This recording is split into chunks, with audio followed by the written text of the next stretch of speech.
and welcome to 9 to 42, the podcast from the team at the Guitar Show UK. Join us for interviews, updates and chat with artists, influencers and those that manufacture the gear that we love.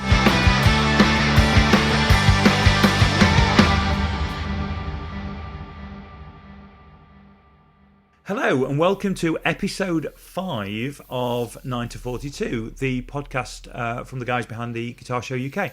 I am, as always, here with my co-host, Jason Hunt, the big cheese behind the Guitar Show. How are you, Jace? I'm all right, Ant. How are you? I am not too bad at all. We are in our remote recording environment, so we're staring at each other on a screen. And do you know what? I'm really excited about this week's show because we are talking to, drum roll please, and I'll let you introduce... Ryan Roxie from the Alice Cooper Band. Ryan Roxie. And it was such a treat to get to speak to him. We spoke to him in Stockholm, where he was locked down. And, well, actually not locked down, because they're not locked down in the same way. It was more... It was a self-imposed lockdown, wasn't it? Yeah. It was more self-imposed for him, because the Swedes have taken a slightly different, more grown up, but they've taken a slightly different view to it all than a lot of the rest of Europe. So I'm going to have to ask, because I just got a note through from you saying, "Oh, we're talking to Ryan Roxie. When are you free?" How do you know Ryan? He came and did the guitar show last year, so 2019, and I booked him. It was quite late in the process. In fact, it was too late almost. I had an email through off Dave, who I didn't know at the time, who kind of looks after Ryan in the UK, and the email said something along the lines of like, "Hi, I'm looking after a well-known US guitarist who's interested in appearing on the live stage at the guitar show." And it was so late in the day that the live stage was actually full. And I'd already, let's be honest, I'd already forked out for Bumblefoot, Rhino from Status Quo. I got Paul Sayer from Temperance Movement, and a whole host of others that, 16 months on or whatever, I can't remember anymore. So I'd actually written an email that basically said, "Bugger off, I'm full," politely. And I was about to hit send and stopped myself, deleted the entire email, and just wrote, "Hi, who is the well-known US guitarist?" So it was like 20 minutes later, I got an email back that said it's Ryan Roxie from the Alice Cooper Band, and I was like, right, okay, I'll move stuff around. I'll get him in. Because, I suppose one of the things that most people don't know is that I get emails like this all the time. Yeah. And I particularly get emails that say, "Hi, I represent a well-known guitarist." I'm like, just tell me the name. Yeah. And most of the time, when unless that's Keith Richards, yeah, you really just need to mention the name, or Keith Scott, obviously in our case. Scott. Yeah. And most of the time when I do get the name out of them, I've never heard of them. Yeah. Or I'll check. There's I'm quite aware that I don't know every guitarist in the world, but I'll check out their social media and they've got like 158 followers, and it's like, Jesus, I've got more than that. Well, yeah. There's that bit there where the phrase "well known," if you feel you have to use that phrase, then literally no fucker's heard of you. Yeah. It's probably like the rule of thumb. It's like anybody that sells a product that has "professional" written on the box. Yeah. It clearly is aimed at amateurs. Yeah. Particularly when it's on eBay and it's £17.39. Yeah. So I booked Ryan on that and squeezed him in. Can't remember. One of the other things that people probably don't realise is that whilst I think that the live stage lineup is completed about 5 times during the show, which is why I tend to hold off on putting the lineup up till quite late, because many people are booked and then drop out for whatever reasons. I had a couple of years ago, I had Bruce Kulick from Kiss, about to be signed up, and then Grand Funk Railroad, the band that he's in now, post Kiss, emailed him that morning that he was going to sign the contract. To tell him that they were announcing a tour, and being a hired hand, he's got it. He's going to get paid a lot more money from Grand Funk Railroad than he is from me, which is why I hold off quite late. But anyway, so I booked Ryan, and I was in the show on the show floor when he arrived, and it was brilliant because he came in through the back door, the artist entrance, and drops all his gear off at the live stage first before he came through to the office to say hello to me at the front. And there was this entourage behind what clearly was a rock star in the full traditional set. There was just like an aura around them, which was just incredible.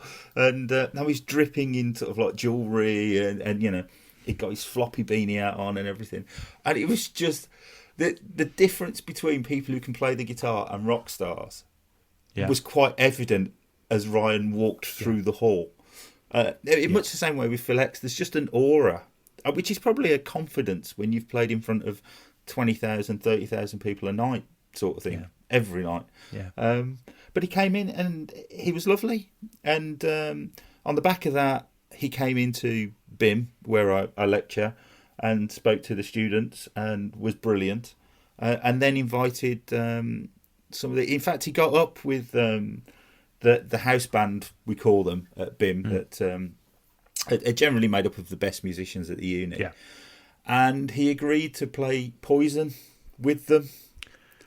Right. Which, when you're like 18, 19, and you get to play Poison with a bloke that plays it every night. I mean, they were buzzing, and then he invited me and my mate and all of those students to the Alice Cooper gig that was going on that night, and we all got backstage passes and everything. And one of the guitarists, Tom, who's a great player, who'd really nailed Poison.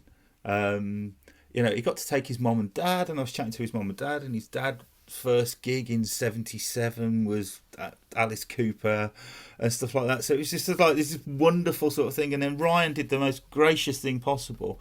He walked up to Tom in front of his mum and dad and told him what a brilliant guitarist he was. Yeah. So a lovely bloke. And to be fair, as you'll hear, that really comes across in the interview. But we won't tell you any more about it. And we'll duck straight in. So this is Ryan Roxie in Stockholm in lockdown, including our 5-question quickfire round. So we'll do this, and then we'll regroup at the other end because we've got a few other bits and pieces to talk to you about. With us today, we've got Ryan Roxie, who I believe is in Stockholm. Yes, although it might look like New York City in the background, it is Stockholm. It's my son's room, and here I am. How you doing? Oh, cool. First question's got to be, Ryan, how's lockdown over there? How's lockdown with you? How are we coping? I think I'm coping pretty well. I'm in a more self-imposed lockdown because Sweden, as you know, doesn't really have an official lockdown per se. A lot of people are taking it more seriously than before, but there's still a fair amount of people you see out on the streets as well. So I guess a year from now, time will tell, and we'll actually see what the actual numbers is, and when all is said and done. But it's so weird being in this no man's land, That's kind of twilight zone that we are living day to day now. Well, it's a bit strange because I think the UK, when we started the coronavirus thing over here, we were almost going to do what you guys are doing. We were talking about a very light lockdown, and then we're talking about herd immunity and seeing if it would transmit, and whether we could actually not affect day-to-day life too quickly. And then we kind of did an about turn. But you guys have gone with the whole trying to be a little bit better behaved, but not be as draconian about the measures, haven't you? I think they've probably doubled down on it because I've been reading and obviously watching a lot of podcasts these days. We have lots of time to do that in between filming and recording our own podcast. But basically, the former health minister of Sweden was basically saying that they want to deal with real numbers. And when they get numbers that come in that you can't really rely on, whether it's because, China is reporting false numbers, because, Germany has completely discounts all of China's numbers. I think they're kind of trying to deal with just these authentic numbers, but we won't know authentic numbers until 6 months from now, or maybe even a year.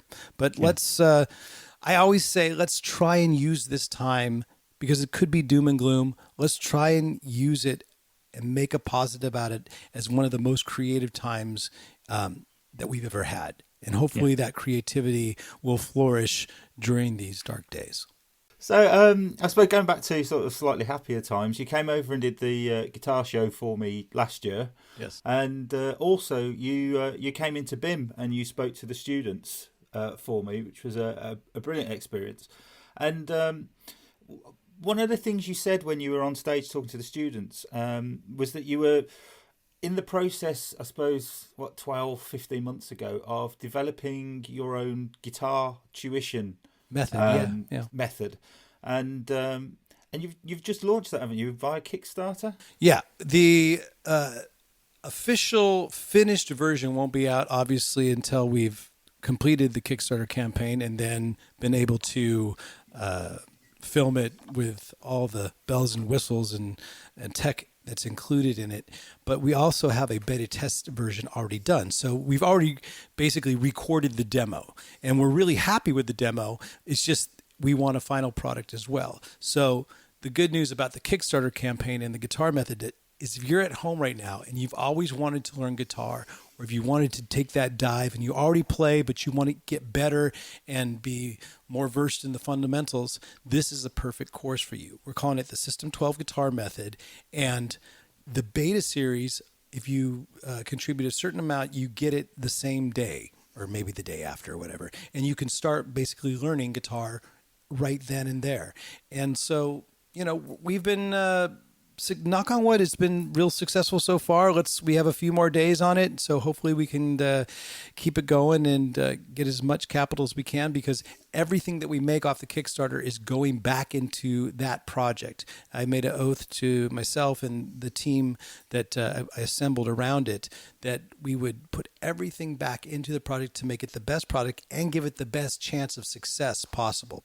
Because it's great to have a good guitar method, but you have to get it out to people and have people know about it.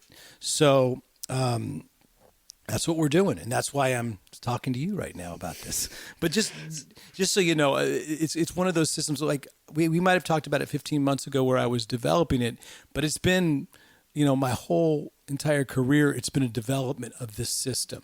I've tried to, I've taught guitar lessons when I was 16 years old, and I've always had a way of explaining the guitar in a very simplistic way where hopefully people can learn the guitar faster and move on with their guitar journey than anywhere else. Because as a guitar teacher, where I'm at in life, I want you to take you in, if you're a beginner or intermediate, teach you what I know, give you all my sort of guitar life hacks, and then send you on your way. Because at the end of the day, it's up to you, the player, to really be the head of your own guitar journey.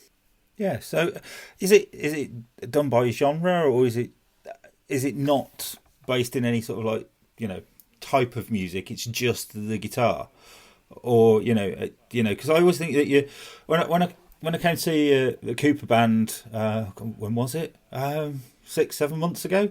I always see you as being the sort of more traditional hard rock bluesy kind of player, and Nita was doing all the widdly stuff.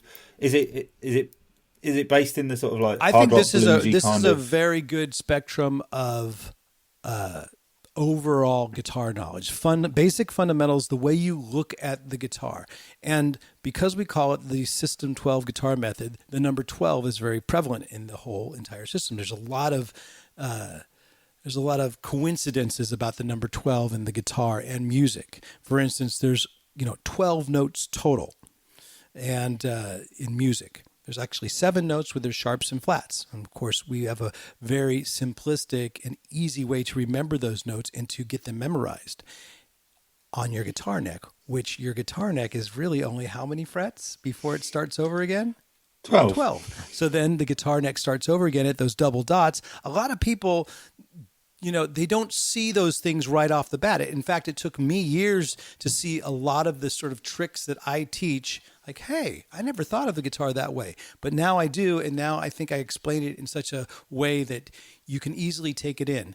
12 lessons, roughly around 12 to 15 minutes long. If you invest in the lesson, I want you to be practicing about maybe 25 to 30 minutes a day. I'm not asking for everything. I mean, that's one sitcom, folks. That's one that's one show on Netflix or Hulu that you haven't seen, that you've already seen already, and you can end up learning guitar, hopefully in 12 weeks. That's the goal. Wow, cool. So you've got that going. You've also got the podcast as well, In the Trenches. Yes, I've managed to create a cool sort of environment, hopefully for as other guitar players. I started as interviewing other guitar players, and we started off with guys like Charlie Starr from Blackberry Smoke. We had Phil X from Bon Jovi, and it was guys, Joel Hoekstra, for instance, from Whitesnake, guys that were similar to myself in the sense that we're attached to something larger, like Phil X being attached to Bon Jovi, myself riding the coattails of Alice Cooper for all these years, gratefully so. But let's call a spade a spade. I've been able to open a lot of doors from playing guitar with Alice Cooper. So but at the same time, not everybody knows who I am, and that's why I say I've been in the trenches of rock and roll. And I started interviewing a lot of people that were similar, but then it's expanded now to personalities and singers. And, I think I'm going to even have a drummer on at one time. What do you think about that? We were talking about drummers before. No, don't be afraid. The In the Trenches podcast has been going pretty good, pretty well. And now that we have now been sort of quarantined, it's very interesting to see that all those phone calls that I was making before, I'm getting to return phone calls now because they're indoors now. So it's a good opportunity to talk to people and sort of pick other rock and rollers' brains, so to speak. And we do a live stream on every Tuesday with the In the Trenches podcast. Back and forth. Sometimes I have taped interviews like we're doing now, or I do a live stream, and on the live streams, I can open it up to the public at the end of the interview where they can actually come on and ask their favorite rock and rollers some questions that they want to know. Because you do the live stream Sunday as well, don't you? Oh, yeah, and that's that's a third thing. Man, I have been busy. It's all done inside this room, to be honest with you. I started it when we first started hunkering down. I mean, look, 2020 started out really good for me. I was really happy. You were in Australia, weren't you? We flew down to Australia. We were playing really cool shows with MC50, which is, Wayne Kramer, and MC5, who has an all-star band. He's got guys, Kim Thile from Soundgarden, for instance, in his band. And then the other band that we were on tour with was Airborne, who were straight ahead, rock and roll, perfect band to be on tour with. And then we did that big show down in Sydney where we did a relief concert for the bushfires that were happening down there. And Alice Cooper, we got to open up for one of my favorite bands of all time, Queen. And we did it at a stadium. So I was like, I was loving life in the beginning of 2020. I come back, and then basically all hell broke loose. And but then I said, look, if we're going to be shut down on these sort of stages now, the stages that we're used to, let's find some new ones to perform on.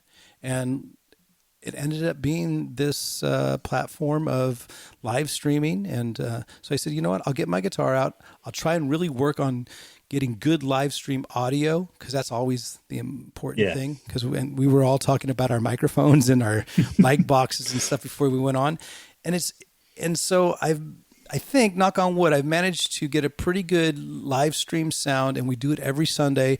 I come on, I play a few songs, I talk in between, and it's just kind of like our hang. I call it Sunday Live Stream Sunday. So if you ever want to come by and check it out, you're more than welcome. I was there on Sunday. Oh, thanks for coming by. So you're talking about Alice. How do you get the gig being Alice's guitarist? I got the gig. I actually, oddly enough, I was my own guest on my own podcast. One of my teammates that we work on the guitar lessons with, Robbie Miller, he interviewed me. So on last week's podcast. So I actually told the whole story of the whole audition process. But basically, when it comes down to a nutshell, how I got the Alice Cooper gig was being able to play the pre-chorus of the song Poison flawlessly when nobody else at the audition did. Because it's a Desmond Child written pre-chorus. And if you know anything about Desmond Child as a songwriter, he wrote all those huge Bon Jovi songs, wrote with Kiss, and it always has a modulation after modulation. And that pre-chorus with the song Poison and Alice is a tricky one. If you get off of it, you're lost. You're basically, you're effed, basically. And so I was listening to the other guitarists trying out, and they were all kind of stumbling right around that part at one point. And I said, look, if you just don't concentrate so much on the widdly, like you said, and you just do a little bit, be that more of that 70s guitar player that Alice Cooper Band 70s original lineup sort of needs and sort of is known for, then nail that pre-chorus. I think you can have a good chance of getting the gig. And that's that day, my fingers and, my heart told my head what to do, and the fingers did the right thing. So there you go. So given that Alice seems to kind of, and I don't mean this horribly, but there's a rotation of team players in the Alice Cooper Band. I think I've seen Alice 3 times, and it's been a different lineup every time. How have you found, because you've been with Alice, I know there's been you had a break in the middle, didn't you? So how have you found working with all those different lineups? I find every single lineup, there's something that you pick out of it and go, oh man, that's the best thing that's ever happened in the Alice Cooper Band. And I kind of steal a little bit from Alice's wife, Cheryl, who's in the band currently as well, because she does all the parts. She's the one that gets to cut off Alice's head every night, of course. And but she also sings a lot of the background vocals. But Cheryl always says, best band ever. And that's with every lineup that we've had. So she does like to, she picks that one thing out, like, oh, that there was something about that live element and that drummer and the way you guys interacted. Like for a long time, one of my favorite guys to play off with, and still is, to play guitar off of and riff off of, is Eric Dover, and that was the lineup as well. But now we're in a 3 guitar player setup, and I couldn't be happier in that sort of scenario because everybody knows their role. It's myself, Tommy Henriksen, and Nita Strauss, and we all seem to know what our roles are within the song, and what era of song will kind of denote who takes the first solo. And that's the great thing about being in the Alice Cooper Band is there's never just one guitar solo. Alice he lets us solo as much. He likes to put shine the spotlight on us and let us get our sort of credit. He always gives us credit. And I think that says volumes about how comfortable he is with his own status and his own celebrity, because he's willing to give it. I know that there's, a lot of people say, oh, well, you're a hired gun. And well, yeah, I am a hired gun. But at the same time, it's a really nice gun. It's a really nice holster to be in, I guess, if I'm a hired gun, because you get all the credit of being in the band as well as, the accolades. And you get to, like I said earlier, you get to ride the coattails of one of the most iconic frontmen of rock and roll. Yeah. personally, it doesn't get any better than Alice as a frontman, to be honest. Well, I think the other thing about that, and you just mentioned hired gun, and I just started thinking, but how many guitarists have never been a hired gun? Because I think it's far more guitarists that have been a hired gun than not. Clapton was a hired gun if you go back far enough. Ronnie Wood, hired gun. Oh, yeah. I mean, how you look at all the bands. I was watching a video with Phil Collins was playing a radio station. He was riffing away on Pour Some Sugar, but he's not original Def Leppard guitarist. No, he was in Girl before that. I remember Girl with Phil Lewis, yeah. Oh, I do remember Girl. And I think that's the point. There aren't many guitarists who can stand up and say, well, they've not been that at some point anyway. That's true. That's a good point. I think that I always preach this at, when I'm doing a guitar clinic or when I'm doing any sort of presentation. I say, look, be cool to the people you're playing with now. I know that there's always bands break up every day because of musical differences, which basically just means their egos got in each other's nerves. But at the same time, be cool. And if you are going to stop playing together, leave on good terms, because usually 9 times out of 10, that gig, something around that gig and those musicians that you played with will lead you to your next gig. Yeah. And that's basically living proof of what's happened to me throughout my whole entire career. I was going to say, because you started from what I can gather in Candy with Gilby Clarke. With Gilby Clarke, who obviously became a very famous hired gun.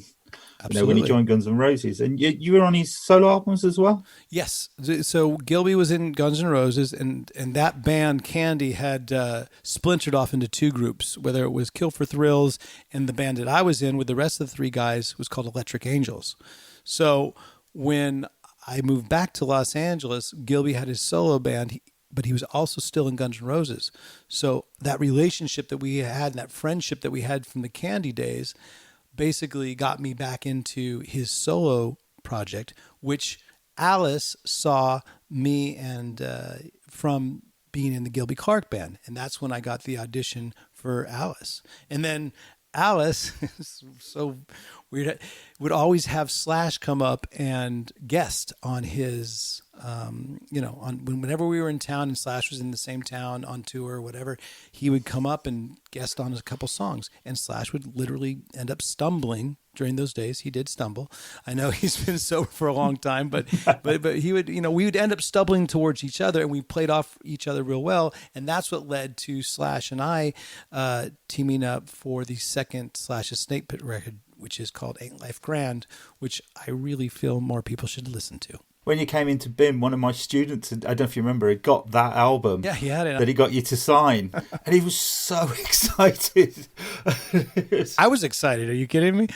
There's another record I will never see publishing from. Actually, while we're on the subject of that, if you were to pick a track off that album, what would it be? Ooh, there's a lot of good ones. It's out of the gate. It opens up with Been There Lately. And then I think track 2, Just Like Anything, that has this cool sort of Exile in Main Street, sort of Exile in Main Street Rolling Stones vibe. The thing about that album is it's just so much music on it. If you're a musician, you're going to love it. It's almost too much music if you're not.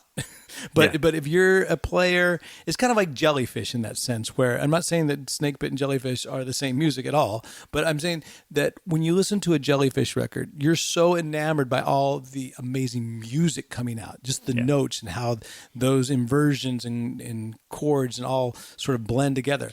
I think the Slash's Snakepit record was a good example of that, because everybody was on top form during the recording of that album. And the pedigree that we used, to record it. I mean, we had Jack Douglas as a producer who'd produced all the amazing Aerosmith records. He produced, Cheap Trick, which is one of my favorite bands. And of course, Jack Douglas produced John Lennon and stuff. So his involvement, along with Slash's, I think, some of his best guitar playing since Appetite, to be honest with you. And then we had a singer named Rod Jackson, who just was such a powerful voice, such a strong voice. So, like I said, it's one of those albums I really wish more people would hear, and hopefully, without me saying too much more about it, you'll go grab and do a search on Spotify. We do a Spotify playlist that runs along with each podcast episode, so we'll stick one of those tracks in it. Well, if it's on there, it's weird. Sometimes the albums that I play on, Spotify is stingy with. I don't know why, but they'll put it on, like the Alice Cooper records that I had a big hand in the writing, which were Eyes of Alice Cooper and Dirty Diamonds. Sometimes those albums will be on Spotify, and then sometimes they'll take them away. Luckily, if anybody wants to hear any of my stuff, all my tracks are there. So I guess you have to get up to a certain amount of spin list before they start taking them away. Hopefully I'll have that problem someday. Well, we'll do a mix because we tend to take we do a 5-track playlist, don't we? We're, influenced by the person we've been speaking to. So great. There'll be a mixed bag there of things that you've touched. I'm going to try and see if I can find Electric Angels or. Yep. Did you put an album out with Candy or? Yeah, I don't think you'll find any of the Candy stuff that I played on. I played more on. There's a couple sort of collaboration. What do you call those that have a lot of different songs on it? Yeah. So we'll see. The album, if you want to go check out my latest, Imagine Your Reality, I'm really happy with that record. It's very guitar driven. 10 songs, 10 guitar solos. Just released it. It seems like I just released it because what I did is that I kind of did it in a sense the way every musician I think feels about their songs.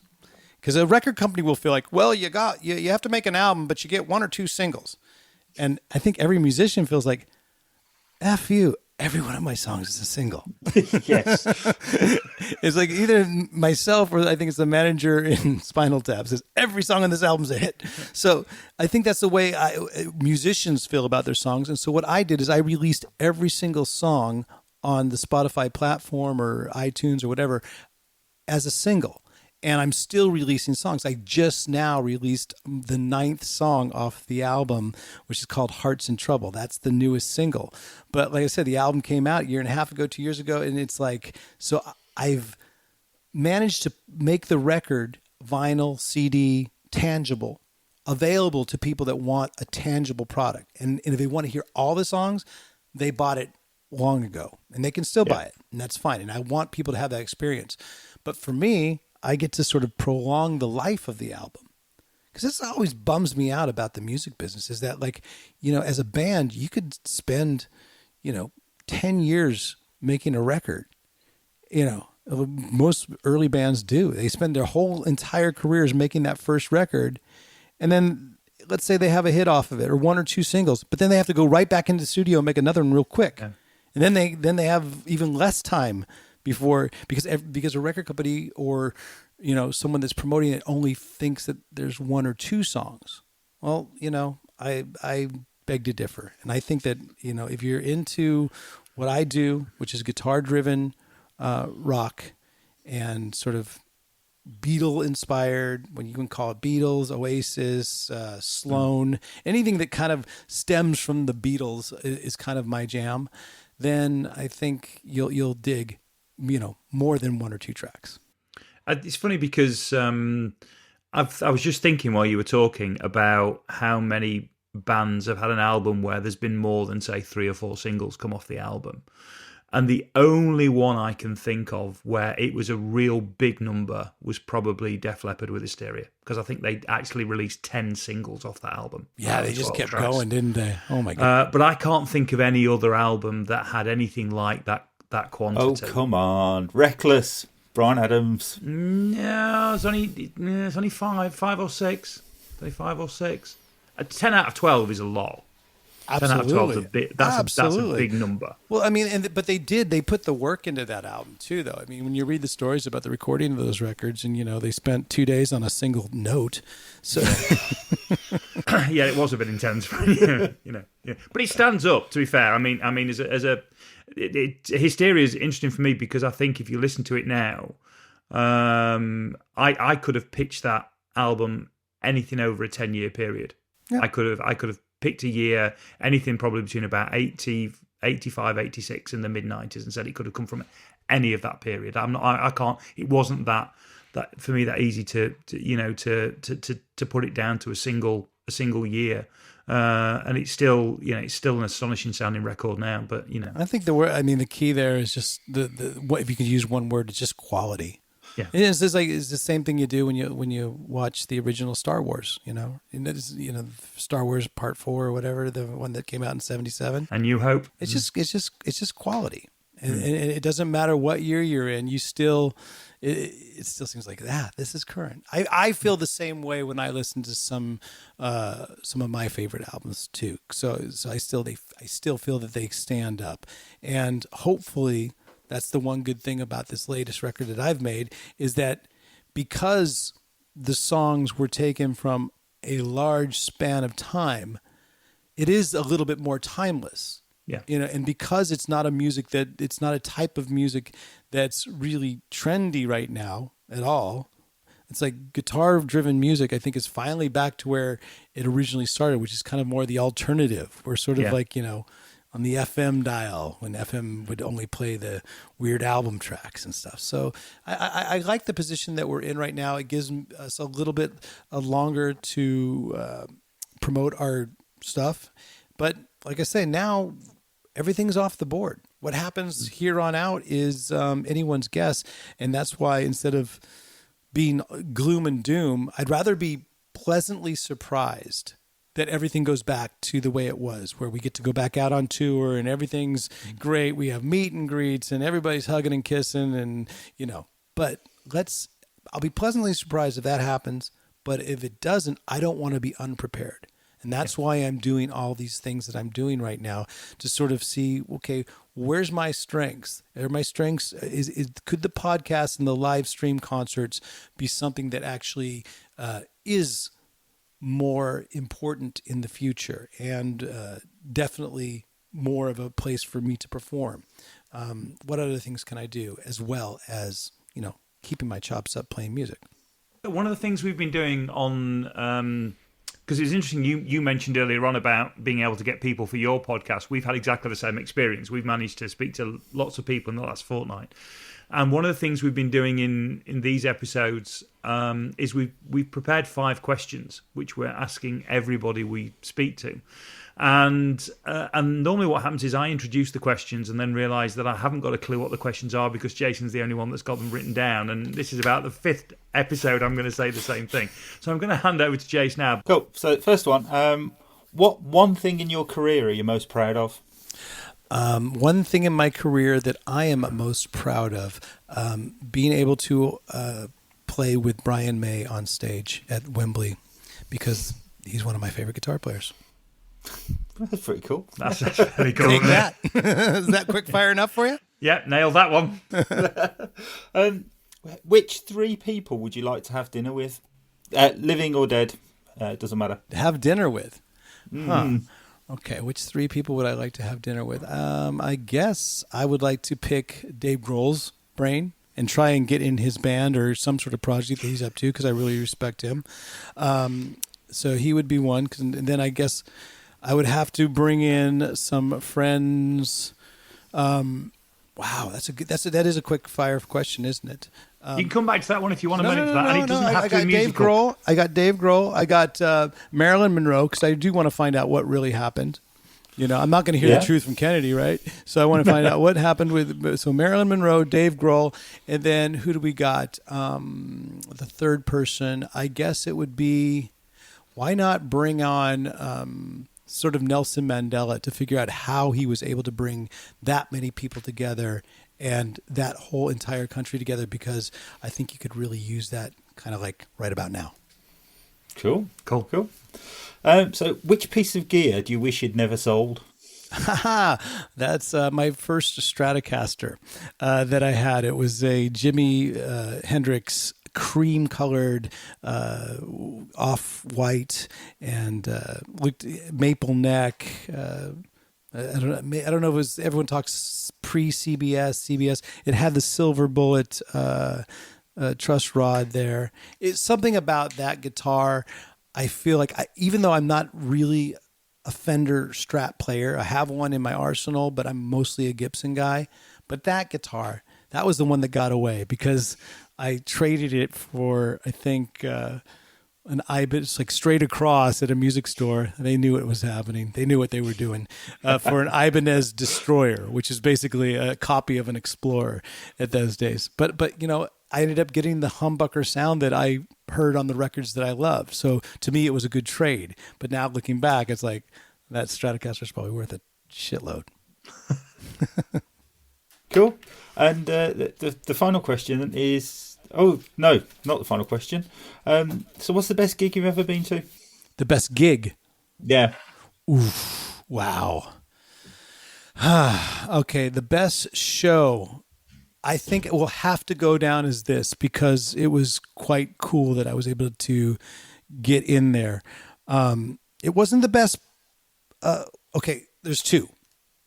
One was I got to see Oasis at probably the, height of their hype. Right release of the second album. They had played Universal Amphitheater in Los Angeles, and this is What's the Story Morning Glory had just come out, and it was starting to gain a lot of traction. But then they did an after show at this place called the Viper Room on Sunset. Oh, it's tiny, the and it's Viper about Room. 100 people. And they came on and did a whole entire set, and boom, I was there, right place, right time. Got right into the club because I knew the doorman, and I got to basically see Oasis like right before it really exploded. So that was quite cool. And what was the other one? The other gig was I snuck my way into the Led Zeppelin reunion show at the O2. The one big show that they had I didn't go there with a ticket. I didn't go there with anything. I went there. I flew from Sweden because my buddies from the States were flying over. They were friends with Jason Bonham, and they said maybe we can get you in, maybe we can't, and. Obviously, at the end of the day, they couldn't because I think Eric Clapton had called Jason asking for tickets at one point. So I think, Eric Clapton got my ticket. Damn it. So I went down there, and it just weird convergence of things that happened where I just willed myself to get in. But somehow Alan White's wife, Alan from the band Yes, drummer, was playing that night. Opening up the show, and his wife knew me and recognized me from Stockholm, that we had done a benefit show, a John Lennon benefit show a couple years earlier. She recognizes me, and she goes, "Stay right here. I'll be right back." She goes and gets Alan's backstage pass, and she goes, "Put this on. Don't, just walk straight through, and don't look at anybody." So I'm walking straight through right behind her, trying to not look at everything that's going on, and of course, the guys in Oasis are over there, and Marilyn Manson's there, and I'm just going straight ahead. I don't stop until we get into the Yes dressing room.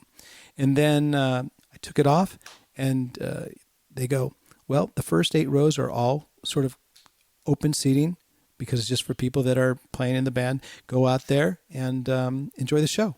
So I walked out, and first 8 rows I was there, and that's how I snuck my way into a Led Zeppelin concert years after I probably was supposed to be sneaking my way into concerts. Brilliant. How's that? So the final question, which is probably a good point to end on as well, is what's the first thing you're going to do post-lockdown? First thing I'm going to do post-lockdown? Oh, man. It'd be weird to actually just go on a sabbatical in a cave, right? I need to go to one of the silent retreats. No, I think the first thing I'll do when everything's said and done, I'm going to fly to the States and just take care of everything that I need to take care of. I live here, and even now you can't really go there, and so many friends and family that I would like to sort of see again when this is all said and done. And hopefully when I fly over there will be an Alice Cooper show booked, ready to play, and we're hitting the stage as soon as I get off the plane. That's the idea. That's brilliant. Brilliant. I'll wrap it up. Ryan, thank you very much for your time. I've thoroughly enjoyed that. I appreciate you having me, man. I appreciate you having me. I appreciate you guys. I always say we're carrying the torch of rock and roll. We're passing it on to the next generation, and we're trying to keep people entertained in a really surreal time. So I applaud you guys for doing your show. If anyone wants to come check out anything about my show, then easiest way to find me is ryanroxie.com. But I'm on the Instagram. I'm at Ryan Roxie. Yeah, we'll put all the links on the show notes anyway, so we'll do that, and obviously we'll ping a few tracks on the Spotify playlist as well. So that's great. And then hopefully when we are back to being able to move around, we'd love to do this face to face. Yeah, absolutely. So as soon as we can do that, that'd be a great thing to do, and we'll wait till there's a time where there's a really great gig in town, and you can just sneak us in. You seem to have a knack for that. So the next time we do it, we all have to bring our super cool microphones as well. So just even though we're doing it face to face, we'll still have our super cool mics. Yeah, we've got to do that. Cool.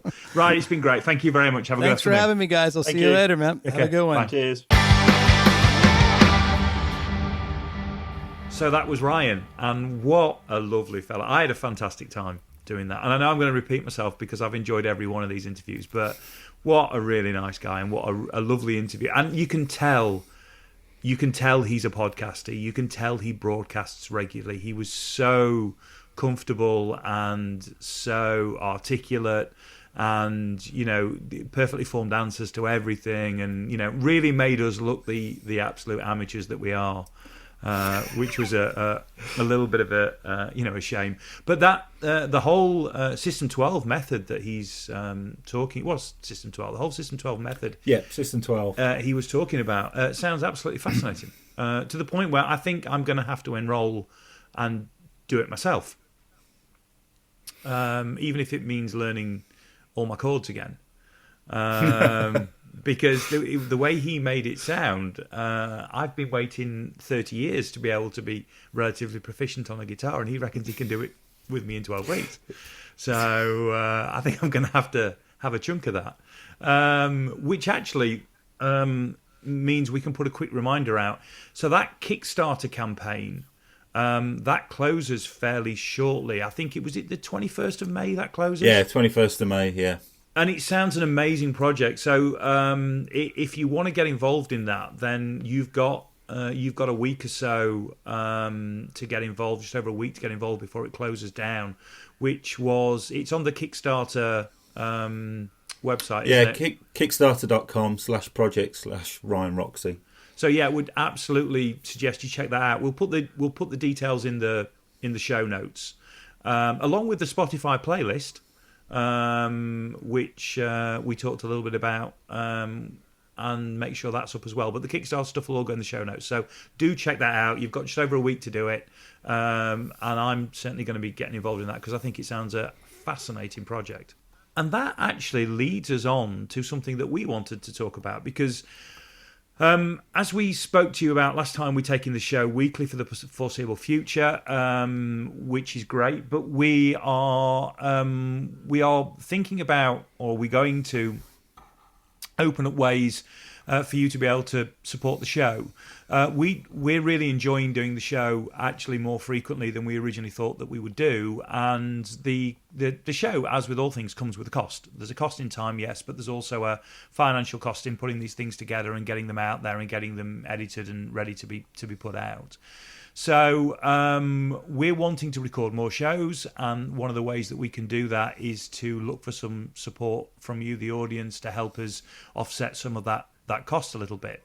So what we're thinking of doing is we're going to put together a little Patreon package, which means there'll be opportunities for you to support the show, but then there'll also be opportunities for us to give back. So we're going to be able to do and offer bits of extra content. Now these may be outtakes and extra bits from interviews. It might be an opportunity for you as supporters to have little segments of interviews with artists where you've put some of the questions in, and we can name check, and we can pass those questions on directly and put that out as extra content. There's lots of things we can do. There's bits of little sort of merch and little giveaways that we're thinking about. So we'll make it as collaborative and as much of a community project as we can.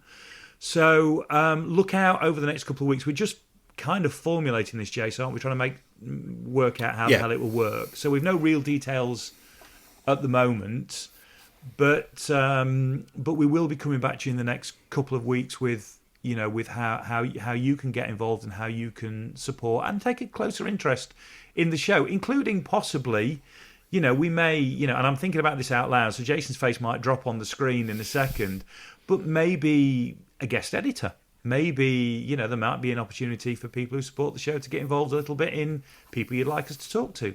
Maybe odd bits of things like that. Help us with a format. Help us with how a show goes. So there's all those kind of things we can talk about long term. So we'll come back to you with information about that.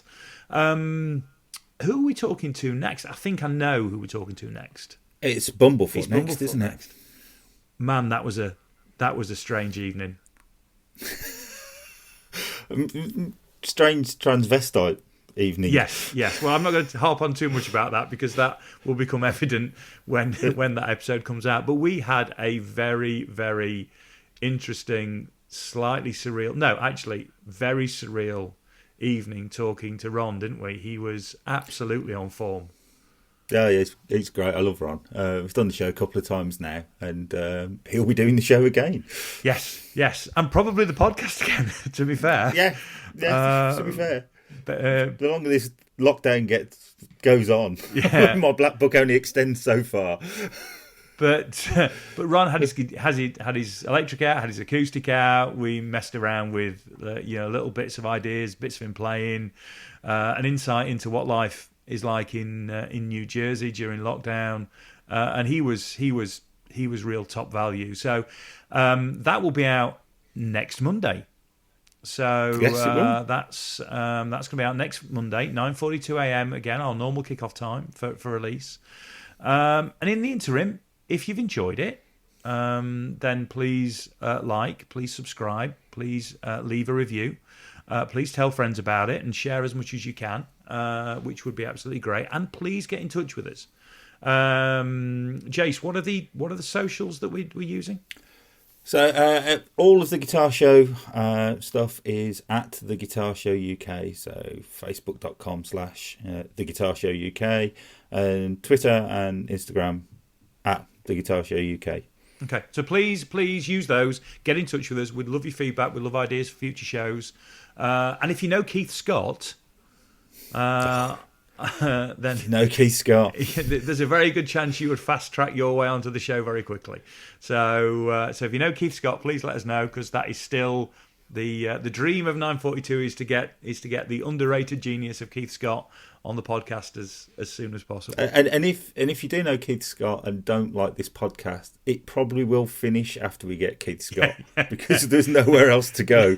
Yeah, there's a fast track to the end of this. If you're finding this a particular kind of personal hell, then just get us Keith Scott and we'll consider stopping, but only consider stopping.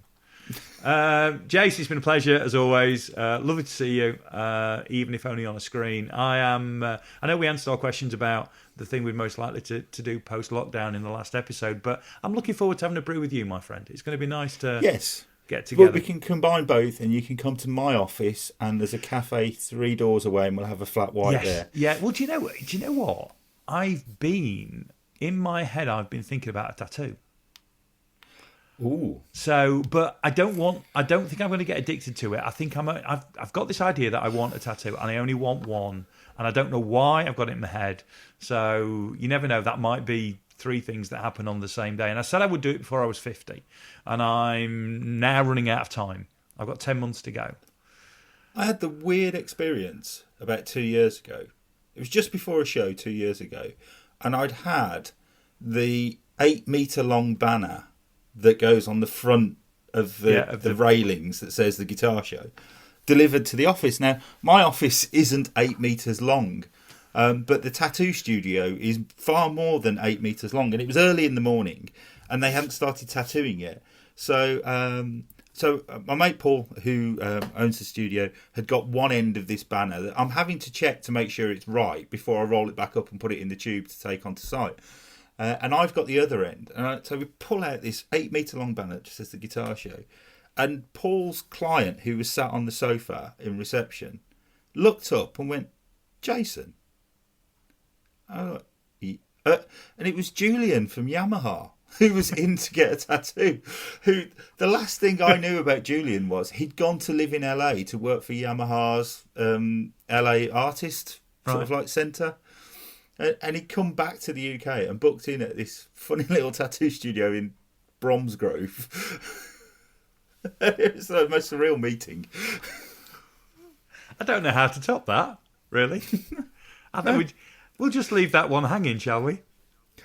So it don't get any more rock and roll than my life. It doesn't get any more rock and roll than your life, and any less rock and roll than mine. Right, I'll see you next week when we'll be in the company of Bumblefoot. And everybody out there, take care and stay safe. Jace, I'll see you soon. All right, see you, mate. Take care, Bye-bye. mate. Bye.